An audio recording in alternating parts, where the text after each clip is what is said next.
से इलिशा थोंबनी कोई पुरोइबन अइना हाइबने आइदी दिल्ली दा इलिशा जोनबा मफम जाम जोनबा मफम अमा लई आइना अदु चौसे हाइ पुरोइबना चथोक चसिनगा दुम भाड़ा से चमानारानी दोइदि छिगै दुम लैरसे आइनाने अदु इलिशा ओइना लैरे अइ चाकसे हापसे दुम किन्थरे अदु इलिशा मतुम मैसगा लौथोएको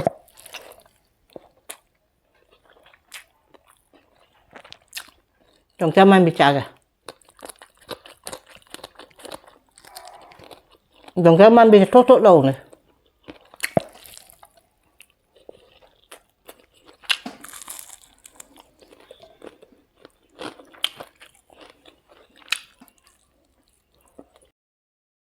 चपत जोंचाक मांबी अनो अनो बजाम पालम ने हेगले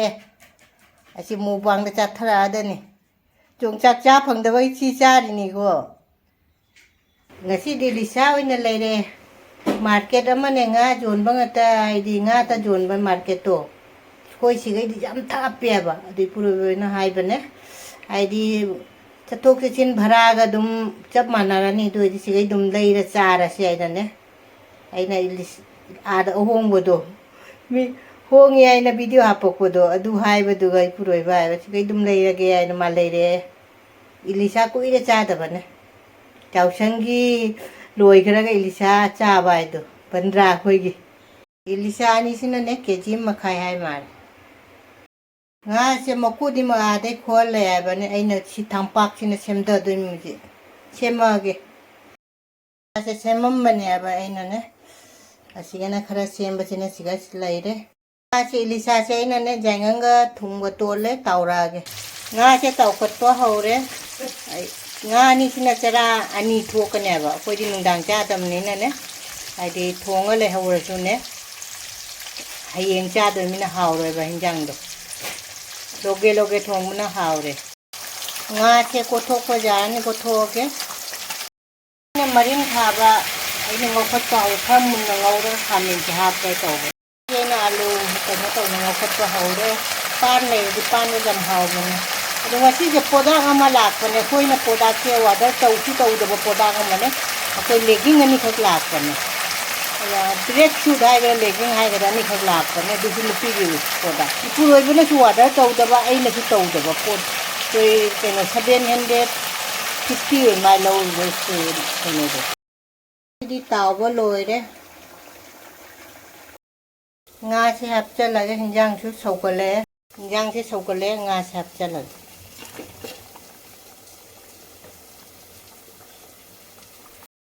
khang ngau bane ba chi su mun thale nga ngau ra di jara ne ba ba ngau bu chi su mun le ai mai mu thale Elisha thong bai ma chu chi du jam phajare mayam u bu da haw bu da man bra jam na thong dre ba khoi che dum baro gi chara ga ne nungdang gi lem da na be khu thong da thong ba ne loi da Elisha thong mai di mu thale ba cha thong bai ma chu chi di khu pha jam phajare loi challe aina ne sina mai muthat laga na kaino tawraga ne aina phajaman che video che mate manam hobane thonga ga ne machu che khuppa che chengu ne mayam ubu da hawu da man da jengo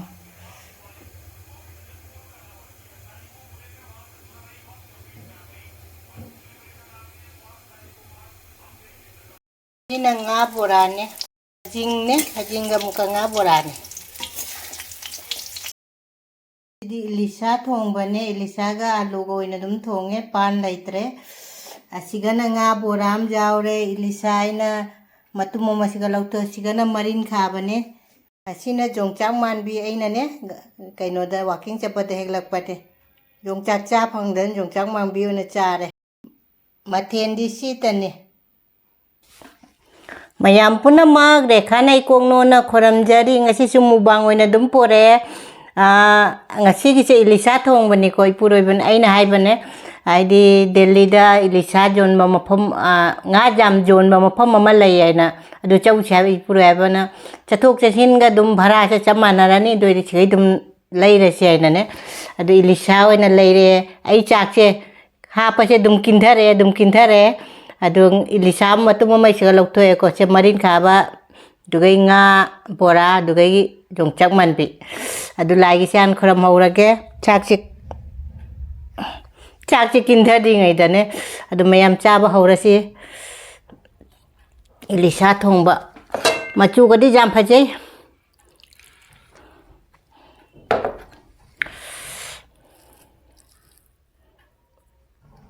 Sa kasi basmati manam nuksiba ni thong si pura ve thong ai nan mayam se chaminara se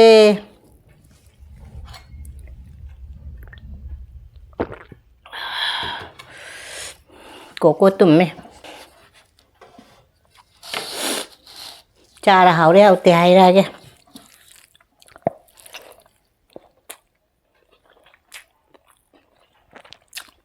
trong cha man bi cha Đồng cái man bị tốt đầu này ngon bò cha cái mà thánh đã kinh thế đấy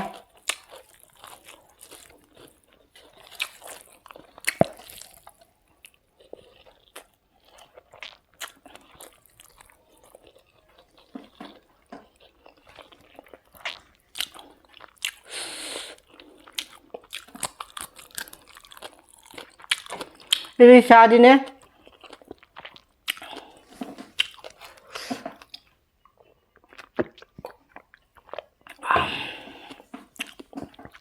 Elisha đi ai đi khôi là sagal đi ngay nè khôi olang ba sagal đi ngay Elisha chứ hào ba hiền ba nè ba nhâm ra cái hào ba ba rồi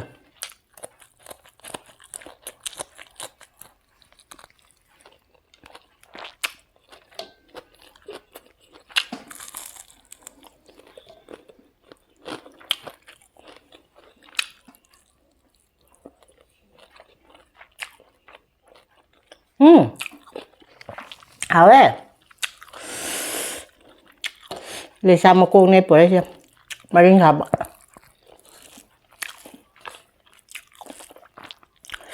Asyik dimatiin ke jam tahu dah sinju sejauh dah damit sejauh dah seng apa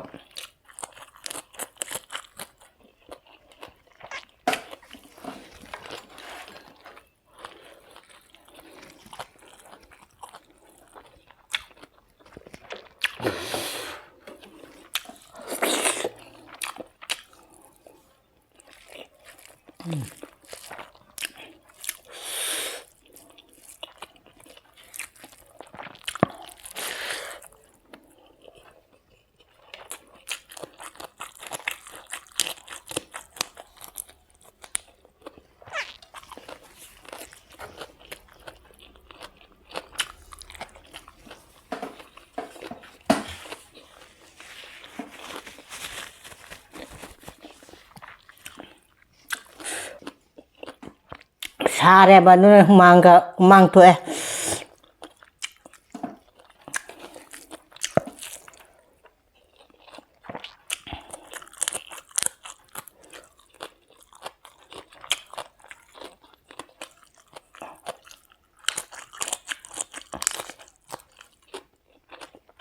Tan đồn nắm dạ tan đồn thìn bây giờ tại si basmati oi si basmati sekai akupi basmati ne masih ai chakte kai numi to bot ma sa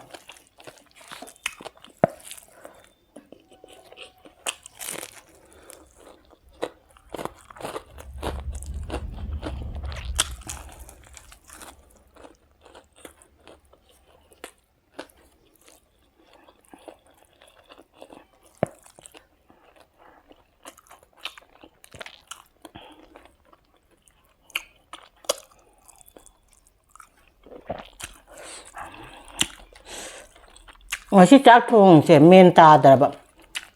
po daman ne akhoi na chu water chu tau da ba kanam na water tau da ba khoi da po che la ga paisa chu kai no tau khare ba paisa chu ka khare ba akhoi chu khang da rai po to kanam na wa kai no tau da ichan pa tha gi ba po lai hai du ado lau da po che khoi no water tau da ba ado ꯑꯃꯨꯛ ꯑꯩꯈꯣꯏꯅ ꯑꯃꯨꯛ ꯁꯤꯁꯦ order cancel ꯇꯧꯕꯁꯨ ꯂꯩꯇꯕ ꯑꯗꯨꯃꯥꯏꯅ ꯂꯥꯛꯄꯗ ꯑꯩ ꯆꯥꯛ ꯊꯣꯡꯁꯦ ꯃꯐꯝ ꯃꯔꯥꯡ ꯈꯪꯗꯅ ꯆꯥꯛ ꯊꯣꯡꯈ꯭ꯔꯦꯕ ꯉꯁꯤꯁꯦ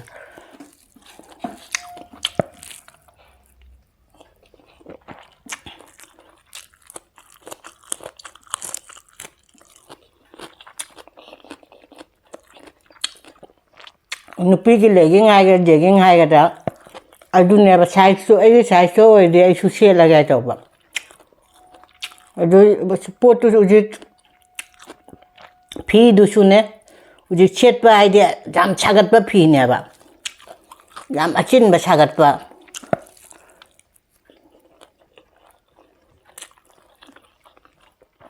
ꯄꯩꯁꯥ ꯃꯥꯡꯖꯔꯗꯤ ꯄꯩꯁꯥꯁꯨ ꯈꯖꯤꯛ ꯈꯔꯥꯛꯁꯨ ꯅꯠꯇꯦ ꯍꯥꯏꯗꯤ 850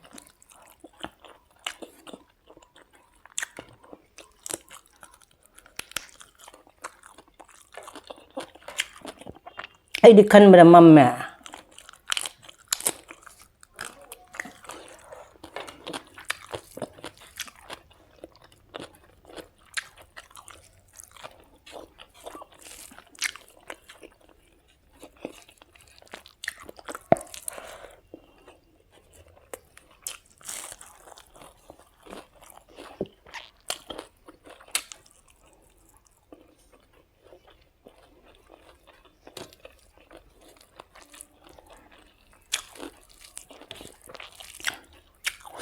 Elisha thongꯉꯗꯤꯅꯦ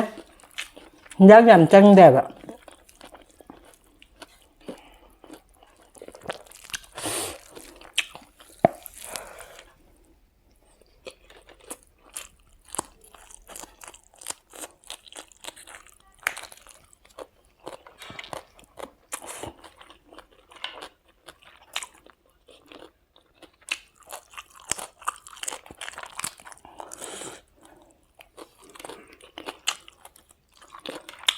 이쁘로이버수 다운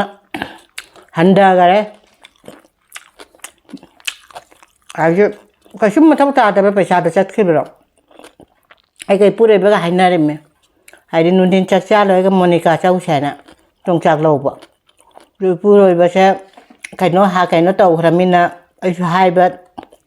nungai ta chacheba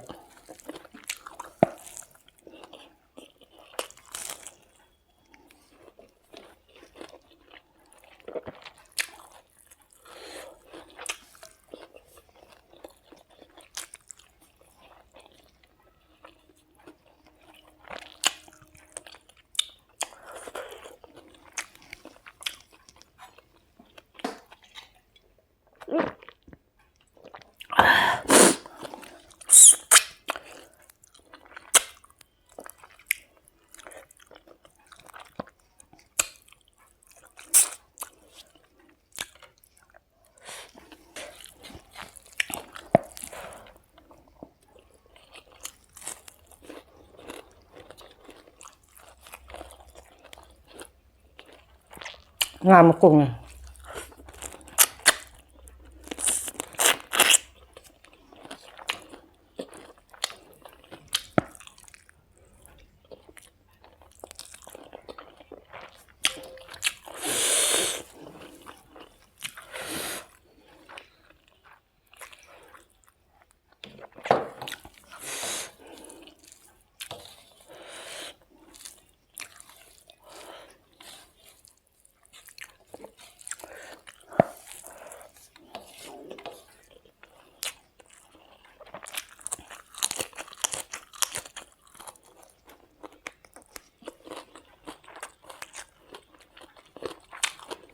ngasi기 Elisha가 타오 잠 톡대 나네 데 땡고 강에 타오 가이 독보네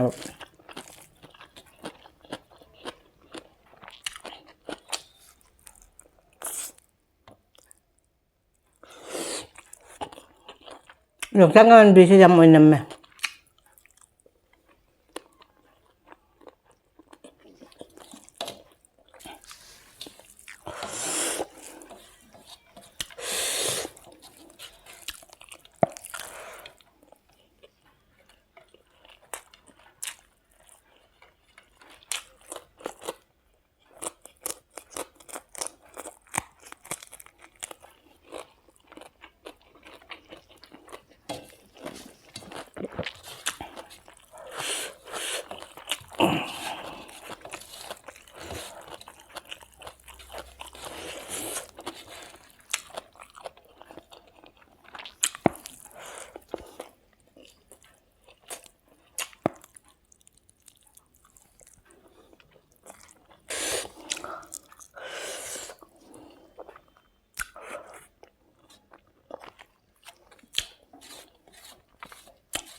mayam ngachigi licha thongba hauti jam haure adu nga matum male maure hinjang kharaga le maure dugai gi jongcha man bi loi cha gare cha te sit na ni cha gare hausu hau gare ngachigi di dum chiga thammage mathang mumbanga ne blog khana unara se bye